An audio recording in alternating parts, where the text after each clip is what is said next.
This last summer has been really difficult for many of us, and we've got gaps in our borders, or maybe we're thinking of revamping the border completely. But is autumn the time to plant your perennials and your herbaceous plants and your shrubs and your trees? Or would it be better to wait till spring? And how do we choose what we're going to plant? How do you add a plant to an established border? I've come to Marchants Hardy Plants, a top UK nursery, where they actually grow all their plants here on the nursery, and they've even got a garden which has been in books and magazines and is really very well known. To talk to Henry Macaulay about answering some of these important questions, it's Alexandra here from the Middlesized Garden YouTube channel and blog, and I'll put links to Marchants Hardy Plants and any other resources we mention in the description below.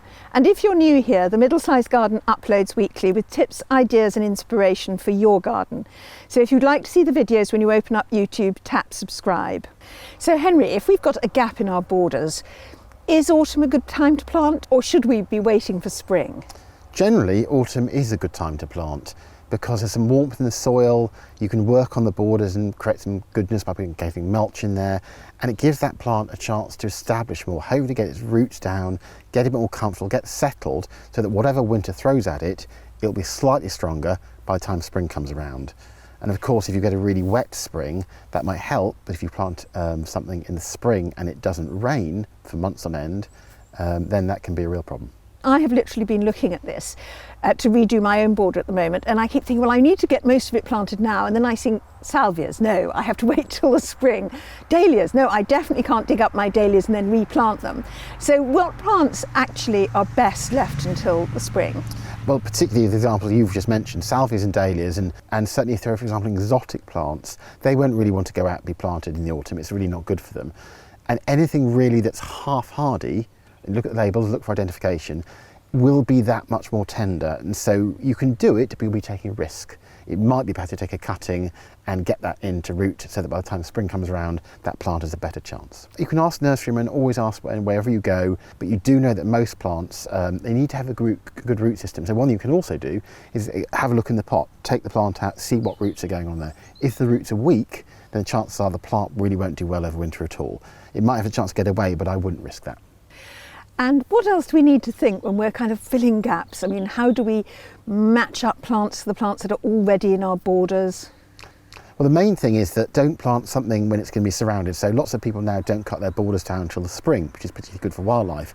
But if you were to put a little plant in like a 9 centimetre pot into a border where it's surrounded by great big thugs or great big grasses, then over winter you might find that all flops on top of your plant, your little baby gets squished, and unfortunately that'll be the last you see of that plant.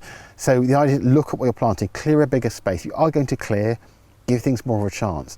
Most plants want to take over the world. They're strong and they will compete, but some are better than others. So if you have a weaker plant next to a stronger plant, that one that's a bit stronger will be too strong. So really what you're looking for is giving everything a good equal start in life.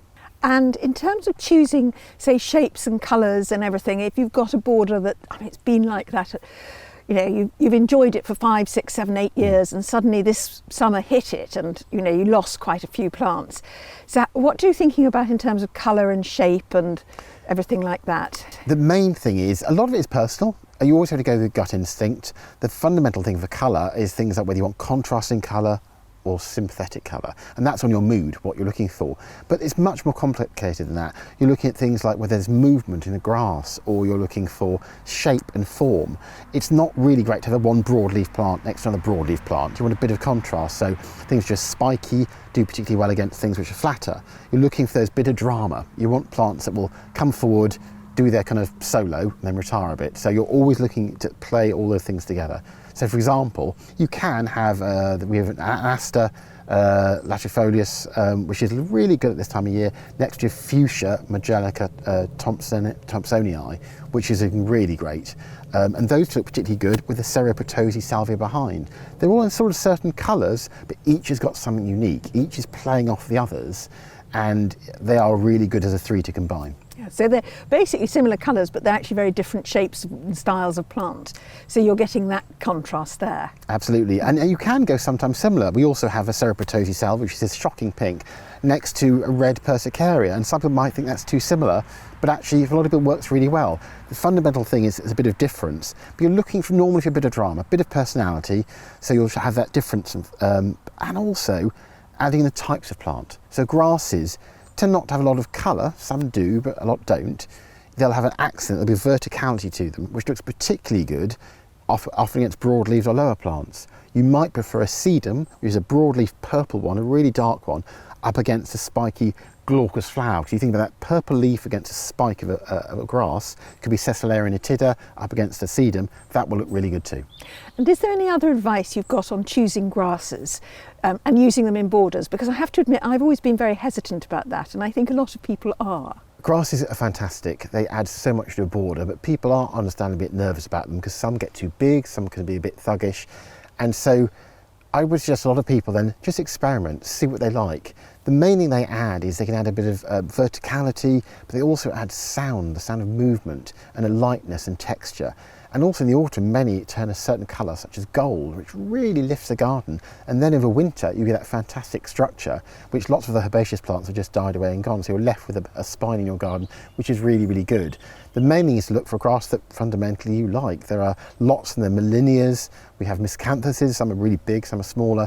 And panicums are a lot, which are really very good and have a really good year.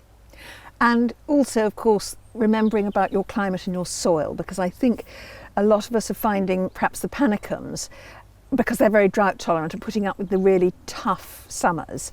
Any sort of plants that can be a bit more touchy about that in terms of the grasses? In terms of grasses, it really is that list. So we have miscanthus did really well, but this year they got browned a bit. They really had a bit of a tough time. A lot of them had creme brulee tops to them this year because they just got hit by that heat after the drought. Millennials are very good, but again, they will tell you if it's a bit too dry.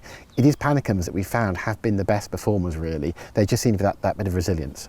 And in terms of other plants, what would you say? I mean, what would you say, this is a plant I would always have in my border, I could never be without it? These days it is hard to beat salvias. Once the sunshine gets going, they will often flower all summer long, and salvias come in so many different shapes and sizes. You do need to be careful over winter they don't get too wet and too cold. But once they start flowering, they can flower their socks off, and often it's a really strong colour. There's some subtle ones and paler ones, but for sheer strength of character. And one of the benefits of them is because they come from Mexico, they're summer dormant. So over there, they flower in the spring, have a quiet summer, and come back in the autumn. In our climate, they flower in the spring, find that summer's really quite nice, thank you very much. So they carry on all the way through. So you get a lot longer flowering season, which is fantastic. Oh, I'd wondered how they managed to keep going. Yeah. Any other plants that you think really top for a really great herbaceous border? Well, I love echinaceas personally. I think they're fantastic as a group. The one thing I have always learnt through is you need to give them space. So they look beautiful when they come out. They get lots of different colours, pinks and whites, and some newer ones too, which are really interesting. And the cones particularly are really good. When they die, they can leave a certain structure. But echinaceas can't be crowded. So an important tip is make sure you buy more of them, give them bigger space. And any other top plants you can recommend? We really recommend agapanthus. They're really good plants. They're from South Africa, but they are really strong, and you get a whole different set of colours, and you get from quite short ones, quite tall ones, and that means you can combine them differently. So if I'm going to buy something like salvias and I'm not going to plant them till spring, what should I do with them in the meantime?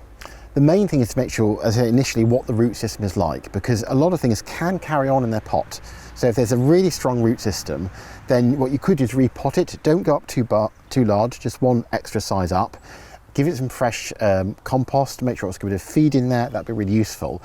If it's really weak and you can't see many roots, be careful not to overwater. The most important thing is that root system mustn't sit too wet over winter. So, and don't be too kind, don't kill your plant with kindness. If you overwater it, it will start to heel over. Most plants go dormant, herbaceous plants go dormant over the winter. They'll be okay, just don't let them get too extreme with it. Utterly dry or utterly wet. Keep them in the middle.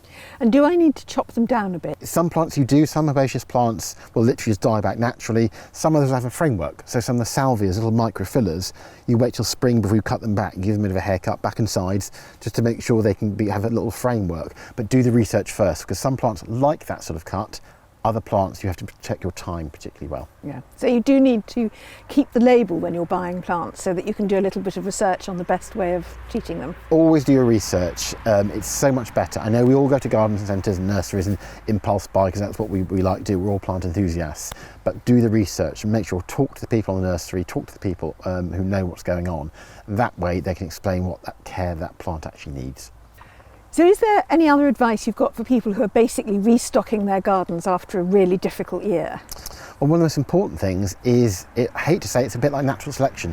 Look around in your garden, see what did well and see what didn't do well, because I'm afraid to say it is the time for hard choices.